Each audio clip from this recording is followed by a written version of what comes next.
자동차 정비사 강민호의 세상은 기름 냄새와 그리고 약혼녀 윤서연의 미소, 두 가지로 이루어져 있었다. 그는 낮에는 낡은 정비소에서 다른 이들의 부서진 차를 고치며 땀 흘렸다. 그리고 저녁이면 병원으로 달려가 부서져가는 연인의 삶을 자신의 사랑으로 돌보았다. 그의 약혼녀 서연은 3년째 만성 신부전증을 앓고 있었다. 일주일에 3번. 그녀는 병원 침대에 누워 차가운 기계에 의지해 자신의 피를 걸러내야만 했다. 민호는 그 길고 고통스러운 혈액투석 시간 동안 한 번도 그녀의 곁을 떠난 적이 없었다. 그는 그녀의 창백해진 손을 잡고 동화책을 읽어주거나 나중에 병이 나으면 함께 떠날 세계 여행 계획을 세우며 그녀의 고통을 나누었다. 우리 병만 나으면 파리의 에펠탑 꼭대기에서 키스하는 거야. 약속했다. 바보, 그런 말 하지 마. 아니야, 넌 꼭 나을 거야. 내가 반드시 낫게 해줄게. 내가 네 신장이 되어줄게. 그것은 그가 그녀에게 수백 번도 더했던 진심 어린 약속이었다. 그의 사랑은 서연에게만 향하지 않았다. 어느 날 투석실에서 한 할머니가 보험 적용이 안 되는 비싼 약값 때문에 간호사와 실랑이를 벌이는 것을 보았다. 민호는 조용히 자신의 결혼 반지를 위해 모아두었던 적금을 깨서 할머니의 약값을 대신 지불했다. 그는 수납 창구에 이름 없는 후원자가 냈다고만 전해달라고 부탁했다. 그는 그런 남자였다. 자신의 모든 것을 기꺼이 내어줄 줄 아는 세상에서 가장 순수하고 헌신적인 사랑을 가진 남자. 그러던 어느 날 그들에게 기적이 찾아왔다. 병원에서 서연과 조직이 거의 일치하는 신장 기증자가 나타났다는 연락이 온 것이다.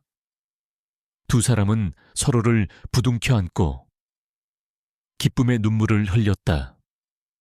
그들은 곧바로 이식수술계의 최고 권위자라는 다니엘 김 박사를 만났다. 다니엘 김은 신이 빚어낸 조각상처럼 아주 매력적이고 지적인 남자였다. 그는 신의 대리인처럼 부드러운 미소와 함께 두 사람에게 희망을 이야기했다. 기증자와의 조직 적합성 검사 결과가 아주 좋습니다. 이 정도면 거의 기적에 가깝습니다. 수술만 성공적으로 끝난다면 서연 씨는 완전히 새로운 삶을 살 수 있을 겁니다. 하지만 검사를 모두 마친 후 다니엘 김은 아주 놀라운 사실을 전했다. 서연과 가장 완벽하게 일치하는 기증자는 멀리 있는 사람이 아니었다. 바로 그녀의 곁에 있는 약혼자 강민호 자신이었다. 말도 안 돼요. 서연이 먼저 비명을 질렀다. 안 돼요. 선생님, 저는 절대로 민호 씨의 신장을 받을 수 없어요. 이 사람의 몸에 칼을 댈 수는 없어요. 하지만 민호는 그녀의 손을 꼭 잡으며 단호하게 말했다. 서연아, 제발. 네가 없는 내 삶은 아무 의미도 없어. 내 신장 하나가 너를 다시 살릴 수 있다면 나는 내 모든 것이라도 줄 수 있어. 제발, 내가 너의 일부가 될 수 있게 해줘. 그의 진심 어린 애원에 서연은 결국 눈물을 흘리며 고개를 끄덕였다. 다니엘 김은 그들의 숭고한 사랑을 지켜보며 아주 감동했다는 표정을 지었다. 그의 눈빛은 존경심으로 가득 차 있는 듯 보였다. 민호 씨는 진정한 영웅입니다. 그가 민호의 어깨를 두드리며 말했다. 바로 당신의 이런 위대한 사랑이 기적을 만드는 겁니다. 하지만 그의 부드러운 미소 뒤편, 그의 눈동자 깊은 곳에서는 누구도 읽어낼 수 없는 아주 차갑고도 계산적인 빛이 섬뜩하게 번뜩이고 있었다. 그는 그들의 사랑이 아닌 기증자와 수혜자가 모두 완벽하게 건강하고 젊은 아주 이상적인 수술 케이스의 등장을 기뻐하고 있었다. 민호와 서연은 그 사실을 전혀 알지 못한 채 다가올 수술 날짜를 잡고 수술이 끝나면 올릴 작은 결혼식을 계획하며 생애 가장 행복한 희망에 부풀어 있었다. 그 희망이 가장 잔인한 배신과 절망의 서막이 될 것이라고는 꿈에도 상상하지 못한 채 마침내 신장 이식 수술의 날이 밝았다. 강민호와 윤서연은 수술실로 들어가기 직전 마지막으로 서로의 손을 꼭 잡았다. 민호는 두려움에 떠는 약혼녀를 보며 애써 밝게 웃어 보였다. 걱정 마, 서연아. 잠깐 자고 일어나면 모든 게 다 끝나 있을 거야. 우리는 세상에서 가장 건강하고 행복한 부부가 될 거야. 고마워, 민호 씨. 그리고 미안해. 서연은 눈물을 흘리며 그의 손에 입을 맞추었다. 민호는 그것이 자신에 대한 미안함이 아닌 앞으로 자신에게 저지를 배신에 대한 마지막 사죄의 눈물이라는 것을 전혀 알지 못했다. 수술은 대성공이었다. 몇 시간이 지난 후 민호는 회복실에서 마취에서 깨어났다. 옆구리를 칼로 찢는 듯한 극심한 고통이 온몸을 덮쳤지만 그의 머릿속에는 오직 서연에 대한 생각뿐이었다. 그는 희미해져가는 의식 속에서 간호사의 손을 붙들고 물었다. 제 약혼녀는요, 윤서연 씨는 수술 잘 끝났나요? 간호사는 어딘가 곤란한 표정으로 대답했다. 아, 윤서연 환자분은 수술이 끝나자마자 보호자 동의해 바로 퇴원 수속을 밟으셨습니다. 내 퇴원이요, 저를 보지도 않고요. 민호는 자신의 귀를 의심했다. 바로 그때 간호사가 작은 쪽지 하나를 그에게 건넸다. 이거 윤서연 환자분께서 강민호 씨께 꼭 전해달라고 부탁하셨습니다. 민호는 떨리는 손으로 쪽지를 펼쳤다. 그 안에는 그의 남은 인생을 통째로 무너뜨릴 너무나도 짧고 잔인한 문장이 적혀 있었다. 신장 고마워요. 미안하지만 나는 다니엘 김 선생님을 사랑하게 됐어요. 그러니 나를 찾지 말아요. 민호의 세상이 그대로 멈춰버렸다. 그는 고통도 잊은 채 침대에서 일어나 비틀거리며 밖으로 나갔다.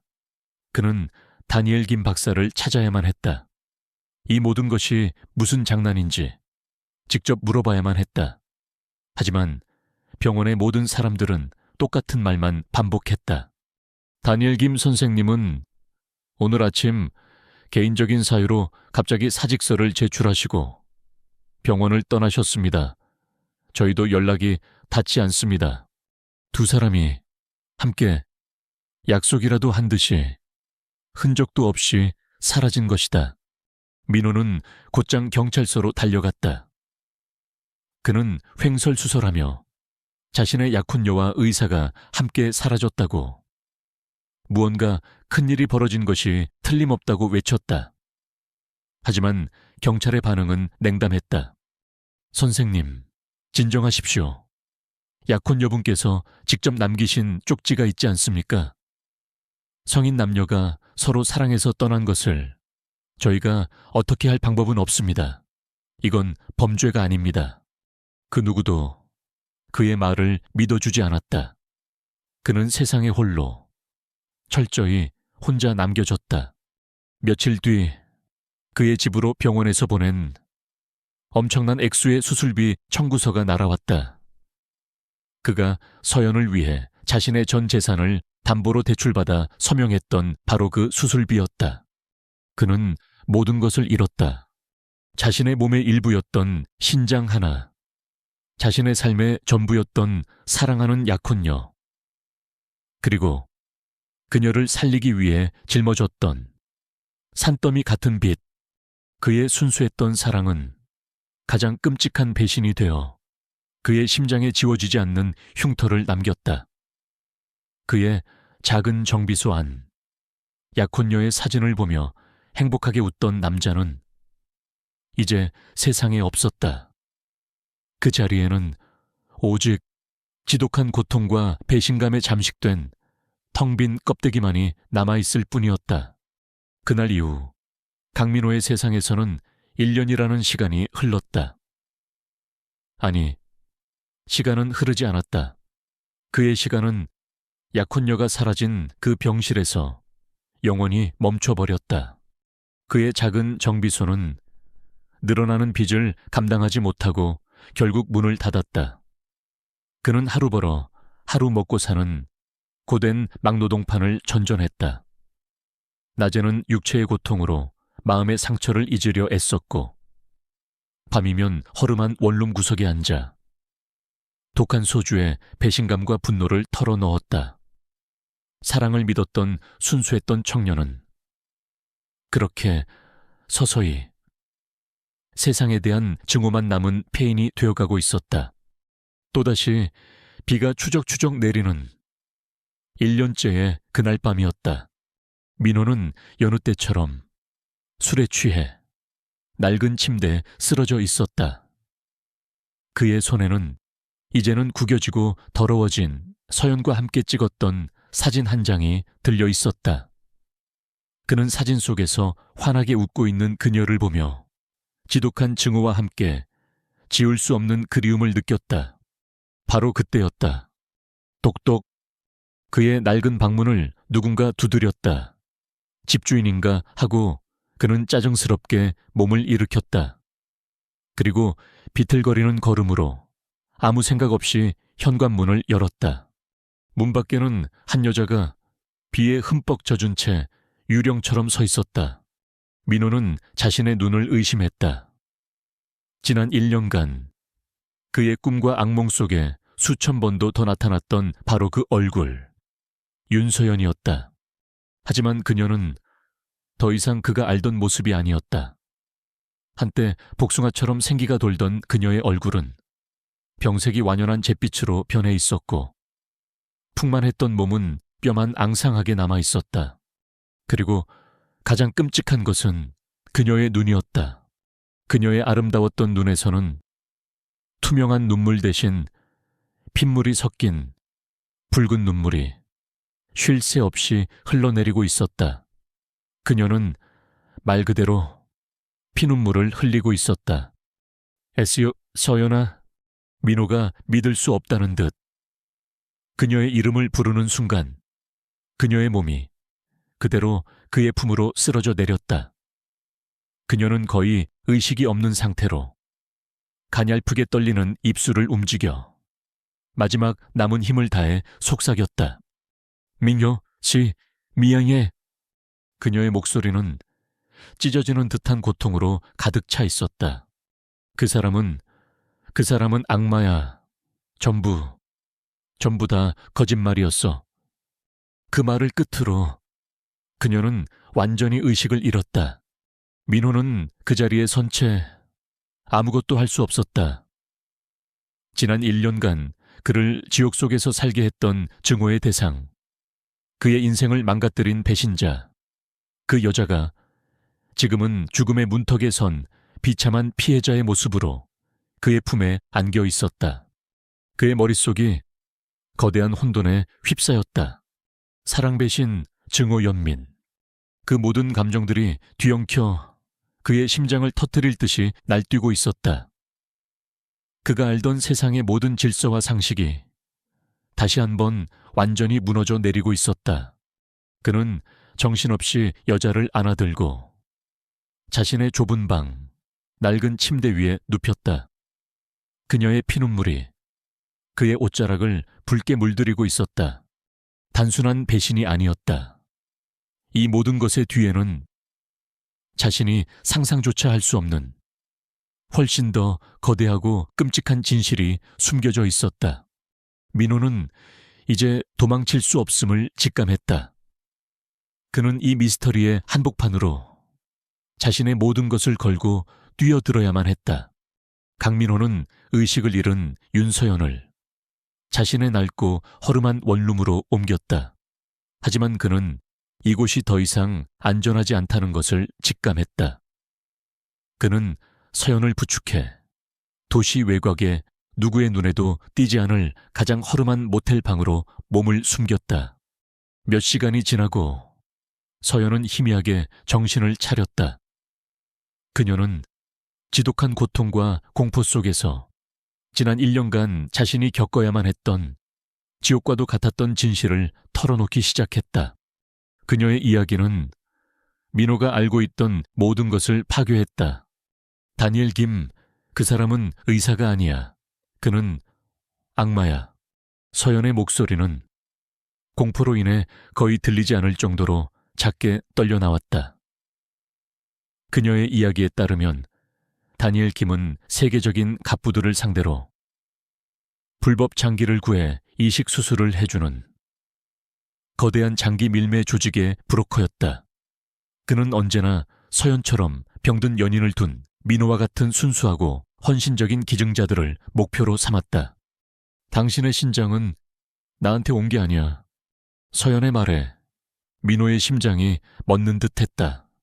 그 사람은 처음부터 당신의 신장을 노렸어. 당신의 그 건강하고 젊은 신장을 중동의 한 석유 재벌에게 수십억 원을 받고 팔아넘긴 거야. 내 대한 당신의 사랑을. 그 악마는 자신의 더러운 사업을 위한 수단으로 이용한 거야. 민호는 아무 말도 할 수 없었다. 자신의 숭고했던 희생이 한순간에 더러운 상품으로 전락했다는 사실을 그는 도저히 받아들일 수 없었다. 서연의 끔찍한 고백은 거기서 그치지 않았다. 그리고 나한테는 출처를 알 수 없는, 아마도 사형수에게서 적출했을 그런 신장을 이식했어. 그리고는 자신이 새로 개발했다는 면역 억제제를 지난 1년간 나한테 투여했지. 그녀는 인간 실험체, 살아있는 쥐였다. 그의 실험은 실패했어. 내 몸은 그 더러운 신장을 받아들이지 못했고 온몸에서 거부 반응이 일어나기 시작했어. 내 피눈물도 그 부작용 중 하나일 뿐이야. 다니엘 김은 자신의 비싼 실험체가 망가지자 그녀를 폐기 처분하려 했다. 그녀는 감시가 소홀한 틈을 타 그 비밀스러운 연구시설에서 겨우 탈출해 오직 민호를 찾아야 한다는 일념 하나로 이곳까지 오게 된 것이었다. 모든 진실을 들은 민호는 더 이상 슬프지 않았다. 그의 마음속에서 슬픔과 배신감, 그리움 같은 모든 감정들이 사라지고 그 자리에는 오직 모든 것을 태워버릴 듯한 차갑고도 시퍼런 분노만이 남았다. 그는 자신의 인생을, 그리고 자신이 사랑했던 한 여자의 인생을 송두리째 짓밟아버린 그 악마를 자신의 손으로 심판하기로 결심했다. 바로 그때였다. 모텔방의 낡은 창문 커튼 틈으로 밖을 살피던 서연이 비명을 질렀다. 민호 씨, 저 차. 민호가 창밖을 내다보자 허름한 모텔 주차장 입구에 다니엘 김이 몰던 것과 똑같은 검은색 세단 한 대가 서서히 안으로 들어오고 있었다. 그 악마의 하수인들이 마침내 그들의 냄새를 맡고 이곳까지 쫓아온 것이다. 서연아, 괜찮아. 내가 있어.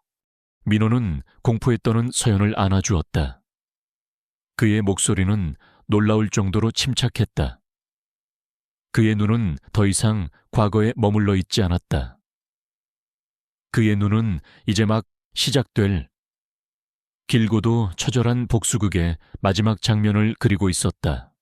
그는 문을 잠그고 방 안에서 가장 무거운 의자를 들어 문 앞을 막아섰다.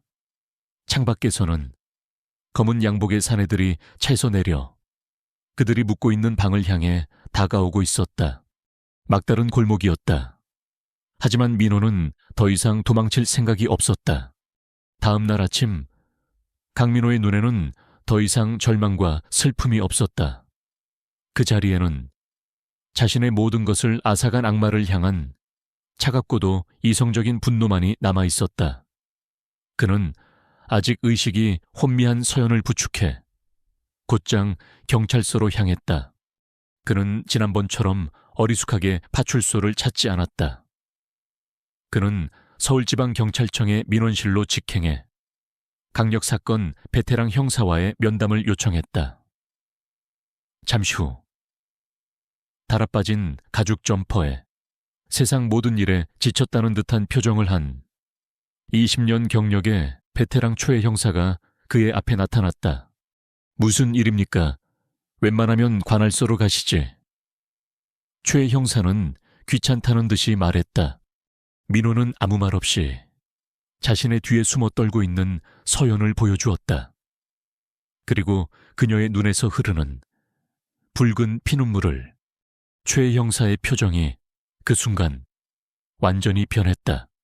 수많은 끔찍한 사건들을 봐왔던 그의 동물적인 직감이 이 사건이 결코 평범하지 않다는 것을 말해주고 있었다. 민호와 서연은 최 형사의 사무실에서 지난 1년간 벌어졌던 모든 끔찍한 진실을 털어놓았다. 다니엘 김, 그놈 보통 놈이 아니야. 모든 이야기를 들은 최 형사가 말했다.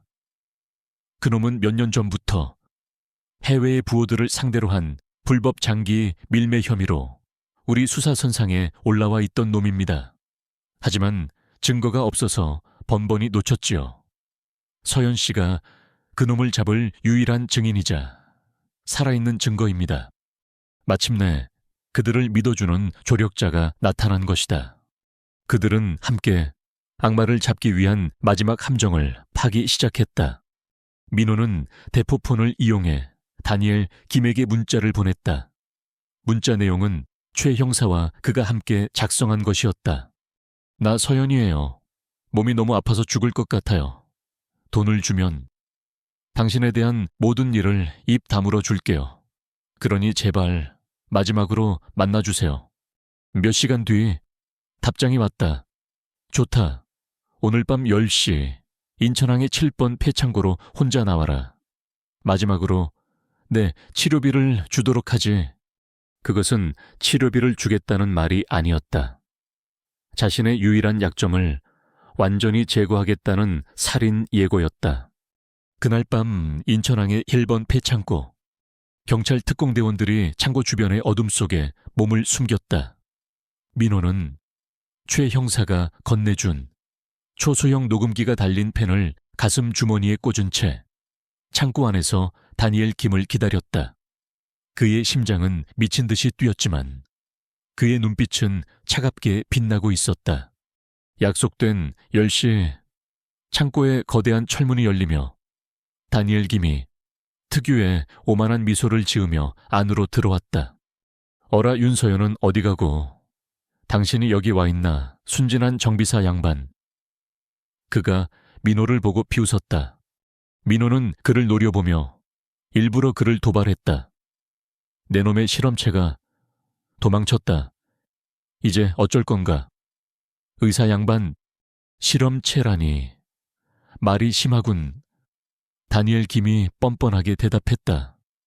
나는 그저 사랑에 눈이 먼 한심한 여자에게 새로운 삶의 기회를 주려던 것뿐이야. 물론 그 과정에서 약간의 과학적 성과도 기대했지. 당신의 그 순수한 사랑, 아주 비싼 값에 팔리더군. 덕분에 좋은 연구를 많이 했어. 그의 입에서 자신의 모든 범죄 행각에 대한 자백이 자랑처럼 흘러나왔다. 그는 민호가 자신에게 어떠한 위협도 되지 못할 것이라 확신하고 있었다. 그래, 이제 모든 걸 알았으니 너도 조용히 사라져 줘야겠지. 내 약혼녀와 함께 말이야. 그가 품 안에서 무언가를 꺼내려던 바로 그 순간이었다. 거기까지 다니엘 김, 아니 김성은 당신을 불법 장기 밀매 및 살인 미수 혐의로 체포한다. 창고에 모든 문이 열리며 수십 명의 경찰 특공대원들이 들이닥쳤다. 다니엘 김의 잘생긴 얼굴이 처음으로 경악과 당혹감으로 일그러졌다. 그는 자신이 이 하찮게 여겼던 정비사가 파놓은 함정에 완벽하게 걸려들었다는 사실을 깨달았다. 차가운 수갑이 그의 손목에 채워졌다. 민호는 그 모습을 떨리는 주먹을 쥔 채 끝까지 지켜보았다. 그의 길었던 복수의 첫 번째 막이 마침내 내려지고 있었다. 두 얼굴의 천재 의사, 다니엘 김의 충격적인 실체, 사랑을 이용한 잔인한 장기 밀매, 국제범죄 조직 전원 검거, TV와 신문은 연일 희대의 사기꾼이자 악마였던 다니엘 김의 범죄 행각을 대서특필했다. 강민호의 녹취와 윤서연의 결정적인 증언 앞에 그의 모든 죄는 만천에 드러났다. 그는 결국 법의 심판을 받아 남은 인생을 감옥에서 보내게 되었다. 거대한 악의 제국은 무너졌다. 하지만 민호의 마음은 복수의 통쾌함보다 무거운 슬픔으로 가득 차 있었다. 병원 창가. 민호는 다시 환자복을 입고 침대에 누워있는 서연을 말없이 바라보고 있었다. 그녀는 응급치료를 통해 다행히 목숨은 건졌다. 하지만 그녀의 몸은 지난 1년간의 끔찍한 실험으로 인해 만신창이가 되어 있었다. 그녀가 이식받았던 정체불명의 신장은 이미 제 기능을 완전히 잃어버린 상태였다. 서연 씨는 또 다른 신장 이식 수술을 받아야만 합니다. 의사가 무거운 목소리로 말했다. 공식적인 기증자 명단에 이름을 올려놓았지만 언제 순서가 돌아올지는 기적을 기다리는 수밖에 없습니다. 악마는 사라졌지만 그 악마가 남긴 상처와 저주는 여전히 그녀의 삶을 위협하고 있었다. 이것은 상처뿐인 승리였다. 그날 오후 병실에는 두 사람만이 남아있었다. 서연은 링거를 꽂은 자신의 손을 바라보며 아주 작은 목소리로 말했다. 미안해, 민효씨. 그녀의 눈에서 이제는 붉은색이 아닌 투명한 눈물이 흘러내렸다. 내가 너무 약했어. 처음부터 당신에게 모든 걸 말하고 함께 맞서 싸웠어야 했는데 나 혼자 도망치려다가 당신까지 이 지옥으로 끌어들였어. 그녀는 죄책감에 더 이상 말을 잇지 못하고 흐느꼈다. 민호는 말없이 그녀의 손을 자신의 거칠어진 손으로 따뜻하게 감싸 안았다. 그는 고개를 저었다. 아니야, 서연아. 그의 목소리는 그 어느 때보다도 부드럽고 단단했다. 당신은 피해자였어. 정말로 미안해야 할 사람은 바로 눈앞에 있는 악마를 알아보지 못하고 내 모든 것을 바쳐 그 악마의 손에 당신을 넘겨준 바로 나야. 그의 말에 서연은 더 큰 소리로 울었다. 하지만 그것은 더 이상 절망의 눈물이 아니었다. 서로의 상처를 보듬고 서로의 죄를 용서하는 따뜻한 화해의 눈물이었다. 두 사람은 한참 동안 아무 말 없이 서로의 손을 잡고 있었다. 지난 1년간 그들을 갈라놓았던 그 모든 거짓과 배신, 증오와 원망이 마침내 서로의 눈물 속에서 씻겨 내려가고 있었다. 그들의 사랑은 과거의 순수하고 낭만적인 사랑이 아니었다. 그것은 지옥의 가장 밑바닥까지 함께 떨어졌다가 서로를 부축하여 다시 일어선 세상 그 무엇보다도 단단하고 성숙한 사랑이었다. 앞으로 그들에게 어떤 시련이 닥칠지는 아무도 알 수 없었다. 하지만 한 가지는 분명했다. 그들은 이제 두 번 다시 서로의 손을 놓지 않을 것이라는 것. 병실의 창밖으로 저녁 노을이 아름답게 물들고 있었다.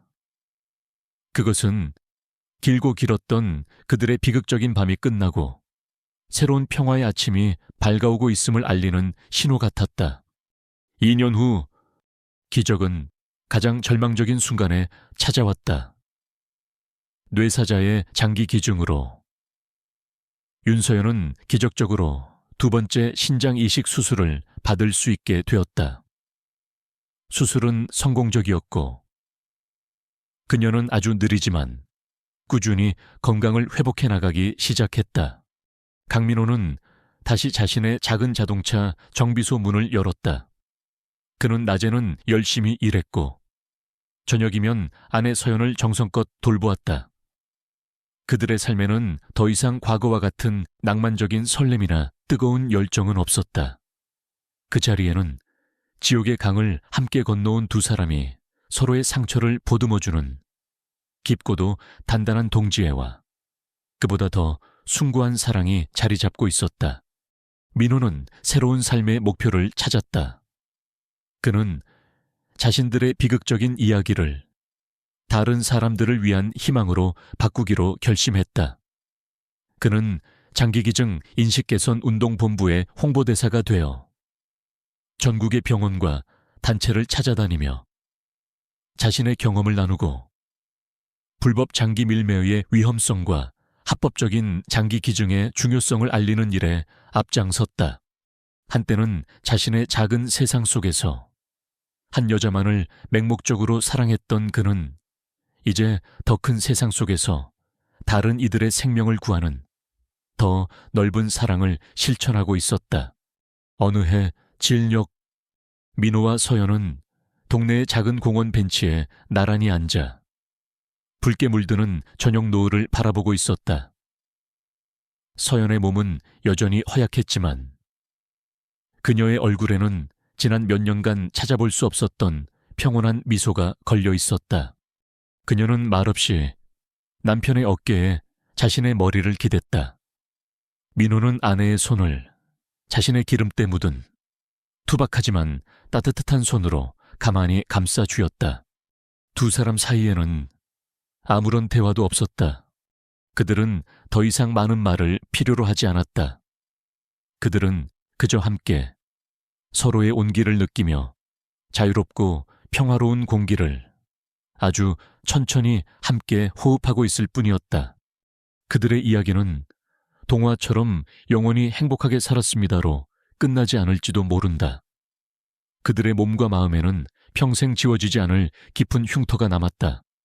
하지만 그들은 그 모든 시련과 상처에도 불구하고 살아남았다. 그리고 서로의 곁을 지키고 있다. 그것은 동화보다 더 위대한 현실 속의 사랑이었다. 지옥의 가장 밑바닥에서 서로의 손을 놓지 않고 함께 기어나와 마침내 되찾은 세상에서 가장 눈부시고도 값진 두 번째 삶이었다. 저녁 노을이 지고 도시의 불빛이 하나둘씩 켜지기 시작했다. 그 불빛 아래에서 두 사람은 아주 오랫동안 서로에게 기댄 채 함께 시간을 보내고 있었다. 오늘 이야기가 여러분의 마음에 작은 울림을 주었다면 구독과 좋아요를 눌러주세요. 여러분의 따뜻한 응원은 저희에게 더 좋은 이야기를 만드는 가장 큰 힘이 됩니다. 댓글을 통해 여러분의 생각과 감정을 공유해 주시는 것도 잊지 마세요. 다음에 더 감동적인 이야기로 찾아뵙겠습니다. 감사합니다.